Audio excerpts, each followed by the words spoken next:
Amid calls to step down, Democratic Governor Ralph Northam of Virginia denies he is one of the two people seen in this racist photo that appears in his 1984 medical school yearbook.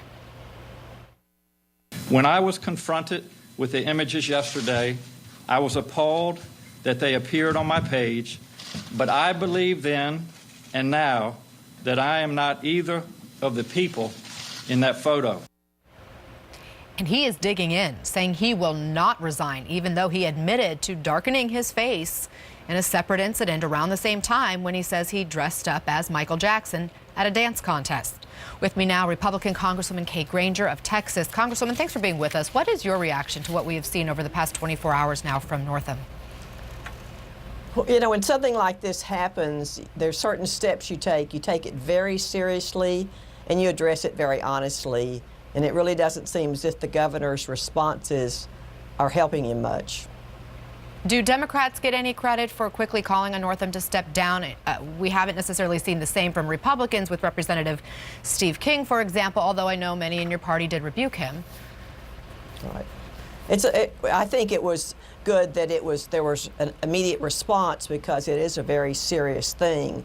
The request for him to step down, I can't comment on that. I don't know the case any more than just what I've heard. All right, let's pivot to the border and the budget battle in Congress. The president's sounding a lot more and more like he's going to declare a national emergency in order to get his wall.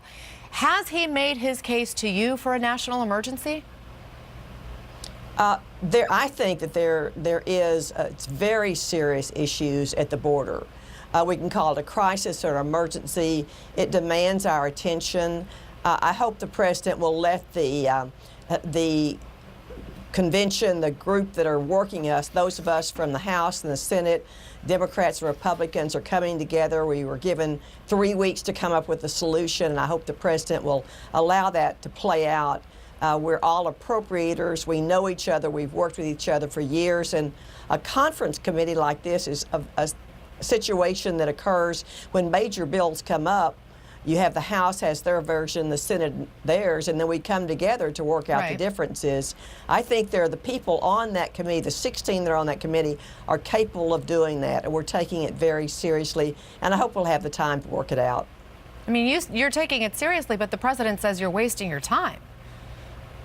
Well, we're not wasting our time. Two of the bills were already, it's not like we're starting from scratch.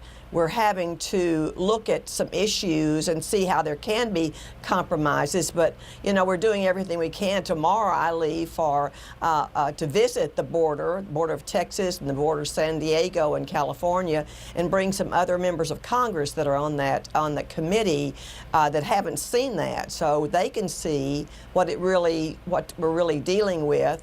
You know, you can deal with it in talking, but we have an enormous border, and to see the differences, I think it's very important. So I'm hosting that tomorrow morning, and then finishing on Tuesday in time for the State of the Union address. Understanding the facts of the matter are important. So let me just throw out a couple of facts that we know. Arrests at the southern border are trending down, not up. The majority of drugs come through the ports of entry. In fact, just yesterday, Customs and Border Protection announced the largest seizure of fentanyl in the agency's history at a port of entry. Just how necessary is this wall that the president is demanding? It is very important. We've been focusing on the immigrants, but the drug situation is truly, it's terrible. Fentanyl is coming across in huge doses, and at the ports of entry. At the ports of entry. At the ports of entry. A wall wouldn't stop that, right? Right. Now, because what we need is not just fences or barriers. That's part of it, but it's also more people at the borders. Looking at how we're addressing that, the ports of entry, and being very careful about the numbers that we use. Which all sound like things the Democrats have said they agree with, and that they're willing to provide in any kind of negotiation and deal that you all come up with. But do you even know what the president's willing to sign at this point? Well, I know what he said. He said it'll have to have money for a barrier. I'm not going to say wall, but a barrier, a physical barrier not everywhere, but in some places. That's why it's important that we all are seeing that and see where barriers work, such as San Diego, where they haven't worked or where they haven't been used. We need better technology. I've been to the border so many times from Texas, and I chaired the defense appropriations, and I chaired foreign operations, all our international work at different times. So I've been to those countries numerous times. I visited Honduras and Guatemala. El Salvador, all of those, and seeing the problems in those countries. And we have to understand that for years we have not funded like we should. We have not funded the security at our border. We haven't supported our Border Patrol enough.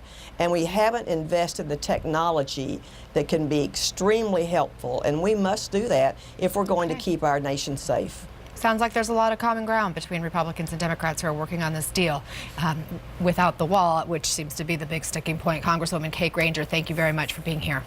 Thank you.